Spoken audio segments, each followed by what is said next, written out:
What's going on, everyone in YouTube? Well, this is the Cockney biker. I hope you're all having a fantastic day.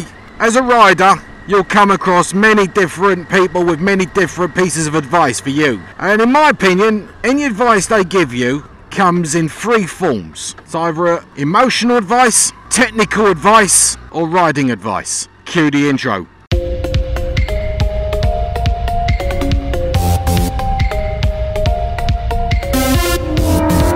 Okay, this stop sign's taking its sweet time. Now, emotional advice is the sort of advice that you get from people who may not be riders. They're the sort of people who come up to you at gas stations and tell you about how their babysitters, fathers, flipping brothers, best friends, wife got into a huge accident and now they're comatose, so, you know, don't you do it. There's always like this level of displacement between what their advice they're giving and how they heard about it. Now, I'm an old boy, so when they come up to me at a gas station, they know that I've been riding for a few years, so they mostly just sort of go to young people and they say, oh, you shouldn't be riding, they call them donor cycles for a reason. And, you know, they obviously probably mean well. You know, they either tell you to ride carefully or to not ride at all because something happened. Now, emotional advice is pretty much a thing about confirmation bias. You know, you'll listen to it if it suits your purpose, because otherwise you're just going to do what you want to do. I'm a Harley rider, you should be riding Harleys. Or put up those damn cruisers, get yourself a nice sports bike or an adventure bike or something. A lot of those that type of advice, you know, you can either take it or leave it. It's optional, but it is based on people's emotions. Then you've got technical advice. Now, technical advice is something you should approach in the same way that Ronald Reagan used to. Trust but verify. I mean, you got good advice, you got bad advice. Now, good advice about, you know, your motorcycle maintenance should come from somebody who's got the exact same type of bike as you, that you can go onto forums and YouTube channels for people who've got the exact same sort of bike, see them do it, see them attach whatever gizmo that you want, see them do whatever maintenance or repair, and you just follow suit. That's how you verify the advice. Now, the worst advice that you can get when it comes to technicals is people who don't have anything to do with your particular bike, or have never ridden your bike, or don't really know that much about it, just on their own. You know, so somebody with like a gold wing should not be going up to somebody with a little, you know, with a little 250 and telling them, oh yeah, you can attach all of these different light attachments, you should be able to add these types of horns and God knows what, and oh yeah, just get yourself a big fat saddle, yeah, they only cost like $90 over in Amazon and you can attach it to any bike including your own, when they don't know. Because my Cockney crew, there is nothing worse than having to return something to eBay or something because you just took the wrong advice and whatever widget that they said to you would fit doesn't fit. You have to verify everything that you hear when it comes to your bike, and I'll give you a real good example. I'm on the lookout for a horn, a decent horn. You know, like I said, I've been complaining that this bike's horn is pretty pitiful, and I'd like to get a nice little manly kind of hooter for this bike, but then I find out that like the ECM on this bike monitors the voltage and the outputs going to all the extra sphericals, lights and all that stuff, and if it detects that like there's more voltage being drawn than what it's expecting, especially like with a horn or extra lights, it's going to throw up a code and probably turn everything off and not let you use it. So what would have started off with me getting hold of a big old blaster would have rendered me with nothing to make a sound at all, and a big yellow flipping warning thing on my dashboard, or orange. You don't want that. So if somebody came to me and said to me, oh, you can attach anything you want to that bike, no, you can't. So technical advice should only come from people who are mechanics, who've worked on these sorts of bikes, on your particular type of bike, who knows for a fact. And even then, still check it. There's plenty of YouTube channels with people adding all sorts of goodies and the sort of things that you want to add onto your bike, they've added it onto theirs.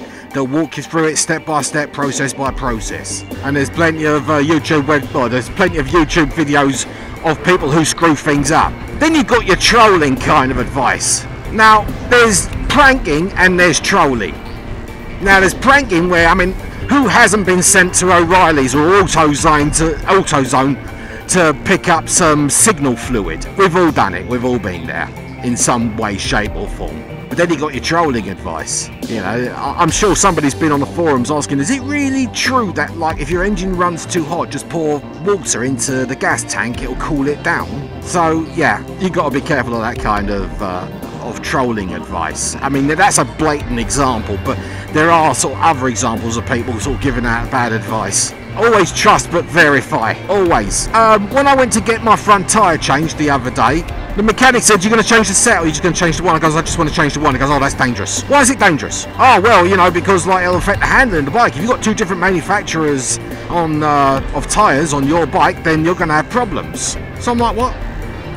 To be honest, there'll be a difference, but not that I could know. I mean, let's put it this way. I mean, there are people who are like connoisseurs, who could take a sip of wine and tell you which vineyard it came from anywhere in the world. And in that same view, there are connoisseurs who go, oh no, I can tell the difference when I've got a different manufacturer's tyres on my bike. I can't.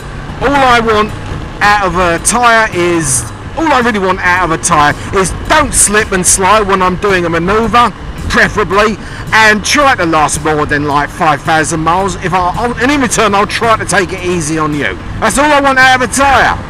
I don't care if it's Michelin's at the front and Scorchers at the back, or well, Michelin's at the front and flipping some other manufacturer at the back. I don't care. I just want the tyres to work. Now, I'm pretty sure there's somebody in the comments will be like, oh, you should never do that. Always do it this way. I only ride these types of tyres. Always wear the same manufacturer tyres. I don't care. The bloody thing works. Besides, it was an emergency. The tyre was going flat and I needed it replaced. So, you know, it's either wobble the bike home or get a new tyre, regardless of the manufacturer. And then you've got your riding advice. Now, riding advice is very biased. Very biased. You know, there's a lot of riders out there who will tell you about the many different ways in which you could ride a motorcycle safely, which may be good for one person but absolutely stupid advice for another. You've got to be so careful about that. You know, different types of advice range from things like what side of your lane should you really be sitting on, or what should you be anticipating on any given road. I mean, my advice is normally to stay away from clusters of traffic. Other people, someone else might get online and say, no, the best place to be is in the cluster of traffic, for varying reasons. The only people who know for sure are the ones who lived until they were in their 70s and 80s riding, or the ones who are in the morgue, as to whether it was good advice or bad advice. But I will tell you, the worst advice I was ever given that I never took, but it's an example of bad advice when it comes to riding. Somebody, and he shall remain nameless, somebody said to me that they believe that you should be learning to ride on the bike that you want to ride at the end of the day. In other words, you get some 16-year-old who wants to get himself an H2 or a Hayabusa or a big old Goldwing or something like that, then that's the bike you should be learning to ride. No, not as far as I'm concerned. But it was there, and he said it right to my face, and I was like, well, of course I argued it. I'm like, no, you got to do incrementals. You don't start off on a flipping Hayabusa, you start off on a little 125 or a 250, then you graduate year after year onto slightly bigger bikes. You increment it. You might reach a point like a 750 or a 1000cc that you think, oh, I'm not going any more than this. So do be careful about that sort of advice. And then another one, women get this a lot, and I feel really bad for you lady riders. You know, how many people have come to you and said, you shouldn't be riding, you should be on the back of the bike with your old man. I've heard it, and it's not fair, it's not right. You know, the most advice that you'll give, well, the most advice that you'll take is what you tell yourself, and that advice comes from experience. Now, there's common sense. Don't pull wheelies in a crowded area. You know, there's that common sense sort of stuff.